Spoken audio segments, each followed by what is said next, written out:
Hello আপুরা, তোমাদের যাদের আমার মতো চুল পড়া নিয়ে সমস্যা আছে তারা হচ্ছে এই হেয়ার প্যাকটা প্রতি সপ্তাহে একবার করে ইউজ করতে পারো। এখানে আমি মেহেদি পাতা নিয়েছি আমাদের গাছ থেকে তুলে, আর এটা হচ্ছে মেথি নিয়েছি আমি বেটে নিয়েছি, যেহেতু ব্লেন্ডারে মেথি ওই রকমের ভালো ব্লেন্ড হয় না। আর এখানে পেঁয়াজ নিয়েছি, এগুলো হচ্ছে ভালোভাবে ব্লেন্ড করে আমি হচ্ছে মাথায় দিব।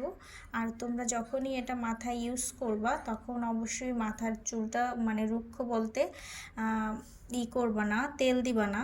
কারণ তেল দিলে হচ্ছে মেহেদির যে অরিজিনাল একটা কালার আসে আমাদের হেয়ারে বসে, ওইটা আর কি ভালোভাবে বসে না।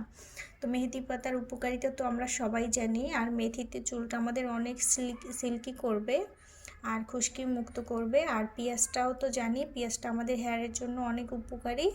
এটা হচ্ছে আমাদের হেয়ার ফল মানে রোধ করবে। আর মেহেদি পাতা তো চুলটাকে মানে এটার উপকারিতা বলে শেষ করা যাবে না। সো আমার মতো তোমরাও কিন্তু এটা প্রতি সপ্তাহে একবার করে ট্রাই করে দেখতে পারো।